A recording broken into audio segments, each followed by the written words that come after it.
वैशाख मास महत्तम अध्याय 18। हरे कृष्णा, राधे राधे। वैशाख मास महत्तम के अध्याय 17 में श्री शुद्धदेव जी मिथिलापति के राजा को राजा कीर्तिमान की कथा सुना रहे थे। अब आज इस अध्याय में वे बता रहे हैं कि यमराज ब्रह्मा जी के पास जाते हैं और वे राजा की शिकायत करते हैं। अब आगे की कथा शुरू करते हैं।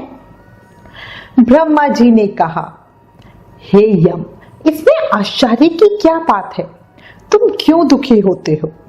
सद्गुणों से ईर्ष्या करना मरण के समान होता है। भगवान गोविंद को भाव से एक बार भी प्रणाम कर लिया जाए तो वह 100 अश्वमेध यज्ञों के अवभृत स्नान के समान होता है। यज्ञ करने वाला तो पुनः इस संसार में जन्म लेता है, परंतु भगवान को किया हुआ प्रणाम पुनर्जन्म का हेतु नहीं बनता, मुक्ति की प्राप्ति ही करा देता है। जिसकी जिह्वा के अर्घ भाग पर हरि ये 2 अक्षर विद्यमान है, उसको कुरुक्षेत्र तीर्थ के सेवन अथवा सरस्वती नदी के जल में स्नान करने से क्या लेना है? जो मृत्यु काल में भगवान विष्णु का स्मरण करता है वह अभक्षय भक्षण आदि से प्राप्त हुई पाप राशि का परित्याग करके भगवान विष्णु के सायुज्य को पाता है, क्योंकि भगवान विष्णु को अपना स्मरण बहुत ही प्रिय है। हे यमराज, इसी प्रकार वैशाख नामक मास भी भगवान विष्णु को प्रिय है, जिसके धर्म को श्रवण करने मात्र से मनुष्य सब पापों से मुक्त हो जाता है। उसके अनुष्ठान में तत्पर रहने वाला मनुष्य यदि मुक्ति को प्राप्त हो तो उसके लिए क्या कहना है। वैशाख मास में भगवान पुरुषोत्तम के नाम और यश का गान किया जाता है, जिससे भगवान बहुत प्रसन्न होते हैं। पुरुषोत्तम श्री हरि संपूर्ण जगत के स्वामी और हमारे जनक हैं। यह राजा कीर्तिमान वैशाख मास में उन्हीं भगवान के प्रिय धर्मों का अनुष्ठान करता है, जिससे प्रसन्नचित होकर भगवान विष्णु सदा उसकी सहायता में स्थिर रहते हैं। भगवान वासुदेव के भक्तों का कभी अमंगल नहीं होता। उन्हें जन्म, मृत्यु, जरा और व्याधि का भय भी नहीं होता। कार्य में नियुक्त किया हुआ पुरुष यदि अपनी पूरी शक्ति लगाकर स्वामी के कार्य साधना की चेष्टा करता है तो उतने से ही वह कृतार्थ हो जाता है। यदि शक्ति के बाहर का कार्य उपस्थित हो जाए तो स्वामी को उसकी सूचना दे दो। उतना कर देने से वह उत्तीर्ण हो जाता है और सुख का भागी होता है।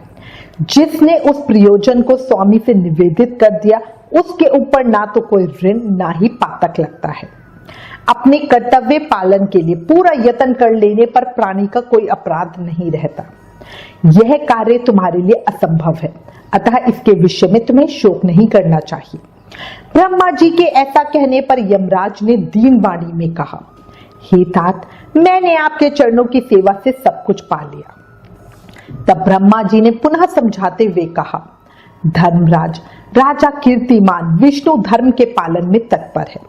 चलो हम लोग भगवान विष्णु के समीप चले और उन्हें सब बात बताकर पीछे उनके कथनानुसार कार्य को किया जाएगा। वे ही इस जगत के कर्ता, धर्म के रक्षक और नियामक हैं। इस प्रकार यमराज को आश्वासन देकर ब्रह्मा जी उसके साथ क्षीर सागर के तट पर चले गए। वहां उन्होंने सच्चिदानंद स्वरूप गुणातीत परमेश्वर विष्णु का स्तवन किया। ब्रह्मा जी की स्तुति से संतुष्ट होकर भगवान विष्णु वहां प्रकट हुए। यमराज और ब्रह्मा जी ने तुरंत ही उनके चरणों पे मस्तक झुकाया। तब भगवान महाविष्णु ने मेघ के समान गंभीर वाणी में उन दोनों से कहा, तुम लोग यहाँ क्यों आए हो? ब्रह्मा जी ने कहा, प्रभु, आपके श्रेष्ठ भक्त राजा कीर्तिमान के शासन काल में सब मनुष्य वैशाख धर्म के पालन में संलग्न हो आपके अविनाशी पद को प्राप्त हो रही हैं। इससे यमपुरी सुनी हो गई है। उनके ऐसा कहने पर भगवान विष्णु हंसते हुए बोले, मैं लक्ष्मी को त्याग दूंगा। अपने प्राण, शरीर, श्रीवत्स, कौस्तुभमणि, वैजंती माला, श्वेत द्वीप, बैकुंठ धाम, क्षीर सागर, शेष नाग तथा गरुण जी को भी छोड़ दूंगा, परंतु अपने भक्त का त्याग नहीं कर सकूंगा। जिन्होंने मेरे लिए सब भोगों का त्याग करके अपना जीवन तक मुझे सौंप दिया, जो मुझ में मन लगाकर मेरे स्वरूप हो गए हैं, उन महाभाग भक्तों को मैं कैसे त्याग सकता हूँ? राजा कीर्तिमान को इस पृथ्वी पर मैंने 10,000 वर्षों की आयु दी है, उसमें से 8,000 वर्ष तो बीत गए। शेष आयु और बीत जाने पर उसे मेरा सायुज्य प्राप्त होगा। उसके बाद पृथ्वी पर बेन नामक दुष्ट आत्मा राजा होगा, जो संपूर्ण वेदोक्त महाधर्मों का लोप कर देगा। उस समय वैशाख मास के धर्म भी छिन्न भिन्न हो जाएंगे। बेन अपने ही पाप से भस्म हो जाएगा। तत्पश्चात मैं पृथु होकर पुनः सब धर्मों का प्रचार करूंगा। उस समय लोगों में वैशाख मास के धर्मों को भी प्रसिद्ध करूंगा। सहस्त्र मनुष्यों में कोई एक ऐसा होता है जो मुझ में अपने मन प्राण अर्पित करके अपना सर्वस्व मुझे समर्पित कर दे और मेरा भक्त हो जाए।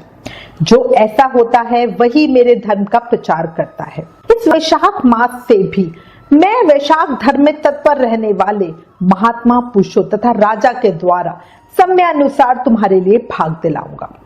लोक में जो कोई भी वैशाख मास का व्रत करेंगे वे तुम्हें भाग देने वाले होंगे। उनके वैशाख मास में बताए हुए महाधर्म के पालन में तुम कभी विघ्न न उपस्थित करना। यमराज को इस प्रकार आश्वासन देकर भगवान विष्णु वही अंतर्ध्यान हो गए। ब्रह्मा जी भी अपने सेवकों के साथ सत्यलोक को चले गए। उसके बाद यमराज भी अपनी पुरी को पधारे।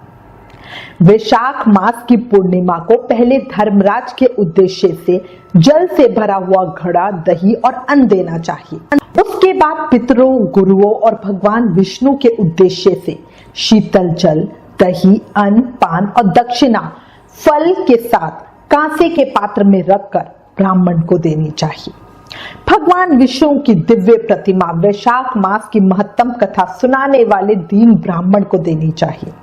उस धर्म वक्ता ब्राह्मण को अपने धन से भी पूजित करना चाहिए। राजा कीर्तिमान ने सब कुछ उसी प्रकार किया।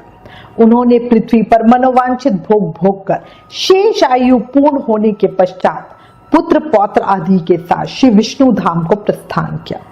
फिर वेन नाम का महानीच राजा हुआ। उसने सब धर्म तथा वैशाख धर्मों का लोप कर दिया। इसके बाद सब प्राणी इन धर्मों को करना भूल गए। इसी कारण वैशाख मास धर्म बहुत प्रसिद्ध नहीं रहा। विष्णु भगवान के कोई विरले भक्त ही इन धर्मों को जानते हैं।